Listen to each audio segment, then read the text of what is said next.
Hello, everyone, and welcome back to English Tube. I am your host, Liam, and I am so happy you decided to spend your time with me today. Make yourself comfortable. Get a nice cup of tea, coffee, or maybe just a glass of water.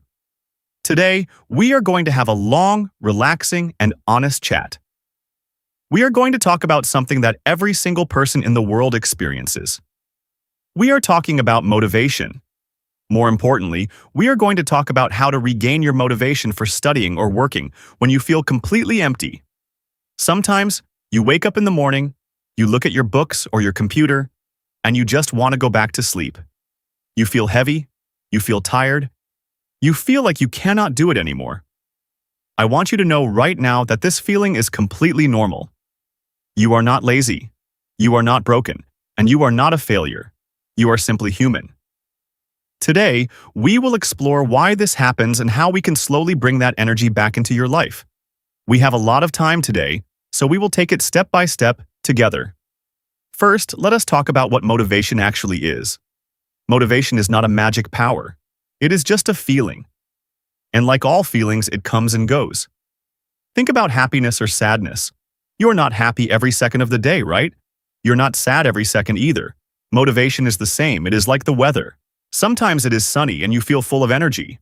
You want to study for hours, you want to finish all your work projects. But sometimes it rains. The motivation disappears. This is where many people make a big mistake. When it rains, they get angry at themselves. They think, why am I so lazy? I need to work harder. But getting angry at the weather does not stop the rain. Getting angry at yourself does not bring your motivation back. It only makes you feel worse. So, the very first step to regaining your motivation is kindness. You have to be kind to yourself. You have to say, it is okay that I am tired today. It is okay that I do not want to work right now. When you stop fighting the feeling, you remove the stress. And when the stress goes away, your energy slowly begins to return. In my over 10 years of teaching English, both in university classrooms and in my online classes for beginners, I have seen this happen so many times. I have seen wonderful, smart students start the course with bright eyes and big smiles. They do all the homework, they ask questions. But after a few weeks or months, I see their energy drop. They look tired. They miss a class. They forget an assignment. They lose their motivation. And usually, it is because they are pushing themselves too hard. They are trying to run a marathon without drinking any water. When we lose motivation, it is often our brain's way of saying, stop, I need a break. We live in a very busy world. We think we always have to be productive. We think if we are resting, we are wasting time. But resting is not wasting time. Resting is repairing. If your phone battery is at 1%, you do not yell at your phone to work faster. You plug it into the wall, you let it charge. Your mind and your body need to charge too. Have you been sleeping enough? Have you been eating good food? Have you been drinking enough water? Sometimes the answer to, why am I not motivated, is simply, because I need to sleep for 8 hours. Never ignore your basic physical needs. Your brain cannot learn new things or do good work if your body is exhausted. Once you have rested, how do you actually start working or studying again? This is the hardest part. The beginning is always the heaviest step. You sit at your desk, you look at your textbook or your work report, and it looks like a giant mountain. It looks impossible to climb. This is when you need to change your view. Do not look at the whole mountain. Look at your shoes. Just look at the very first step. If you have to write a long essay, do not think about the final page. Just tell yourself, I am going to write one sentence. That is all. Just one sentence. If you need to study new vocabulary, do not look at the list of 50 words. Tell yourself, I am just going to read the first 3 words. We have a trick for this. It is called the 5-minute rule. It is a wonderful tool. When you feel zero motivation, tell yourself that you will only work for 5 minutes. Set a timer on your phone. Tell your brain, we only have to do this for 5 minutes, and then we can stop and do whatever we want. 5 minutes is very easy.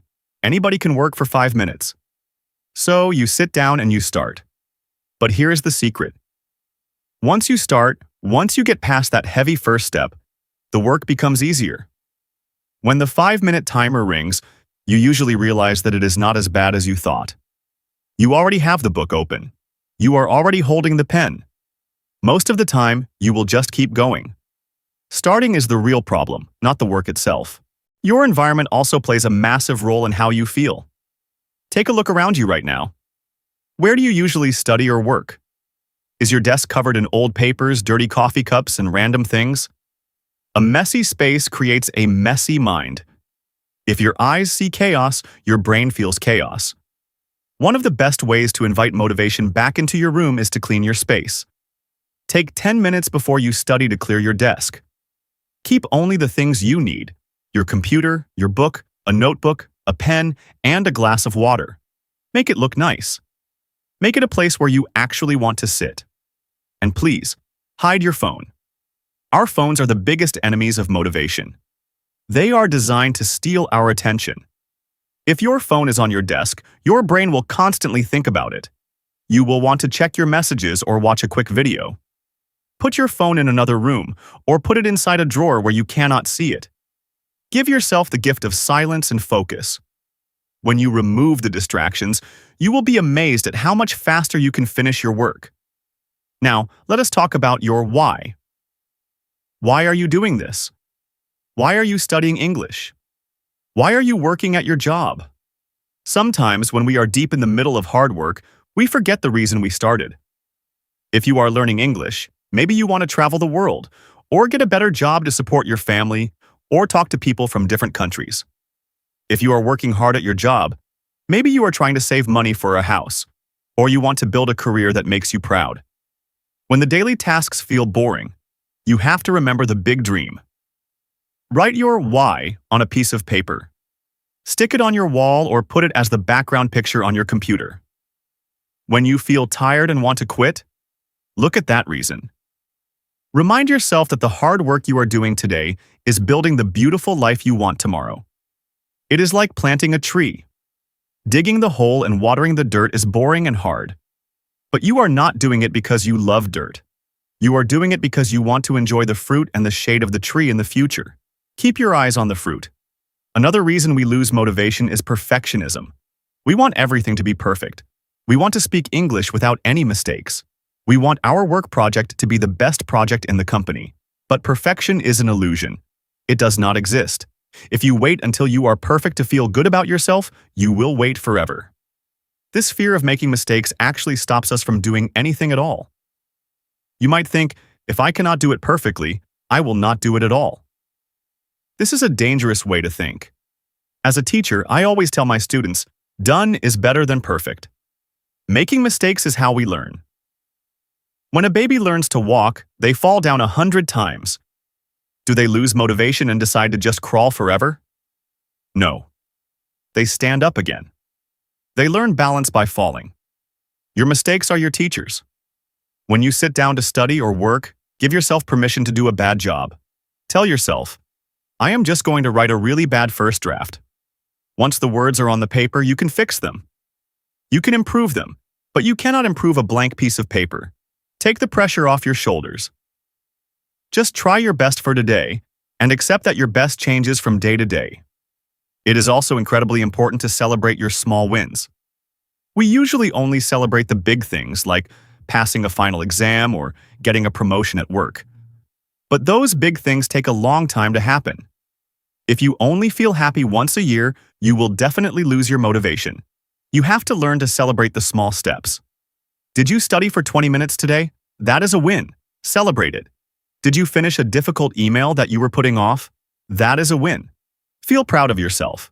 When you acknowledge your small successes, your brain releases happy chemicals. These chemicals make you feel good, and they make you want to do more. Create a reward system for yourself. Say, if I finish reading this chapter, I can watch one episode of my favorite TV show, or if I complete this work task, I will buy myself a nice cup of coffee. Treat yourself like a good friend. Encourage yourself. Be your own cheerleader. Sometimes you need to change your routine. If you study in the exact same place, at the exact same time, in the exact same way every single day, your brain will get bored. And a bored brain is an unmotivated brain. Change things up. If you usually study in your bedroom, try going to a local cafe or a public library. Being around other people who are quietly working can actually inspire you to focus. If you usually study at night when you are tired from the day, try waking up 30 minutes earlier to study in the morning when your mind is fresh. If you always read textbooks to learn, try listening to an English podcast while you go for a walk, or watch a movie with English subtitles. Learning does not always have to mean sitting at a desk with a serious face. Make it fun. Make it interesting. Give your brain something new to look at and listen to. And remember, you do not have to do this alone. Working and studying can feel very lonely. When you are alone with your thoughts, the difficult days feel even heavier. Find someone to share your journey with. Find a study buddy or a work friend. It could be someone in your class, a colleague at your office, or even someone you met online. Having a partner changes everything. When you know that someone else is working hard too, it motivates you. You can share your struggles. You can complain about how difficult the grammar is or how boring a project is, and they will understand. You can check on each other. You can text them and say, "Hey, did you finish the reading for today?" Knowing that someone is going to ask you about your progress creates a gentle, friendly pressure. It keeps you moving forward. We are social creatures. We find strength in each other. So reach out. Build a community, even if it is just a community of 2 people. To wrap up our long chat today, I want to remind you of the most important things we discussed. First, forgive yourself for losing motivation. It happens to everyone. Second, take care of your body by resting and sleeping. Third, clean your space and hide your phone. Fourth, use the 5-minute rule to take that difficult first step. Next, remember your why, the big dream behind your hard work. Let go of perfectionism and allow yourself to make mistakes. Celebrate every small victory along the way. Change your routine if you feel bored. And finally, find a friend to support you. If you do these things, I promise you, the motivation will slowly come back. It might not happen overnight, but step by step, day by day, you will find your rhythm again. You are capable of doing amazing things. You have already come so far. Just keep putting one foot in front of the other. I believe in you. Thank you so much for spending this time with me today. It has been wonderful talking with you. I hope you feel a little lighter, a little more relaxed, and a little more ready to face your day.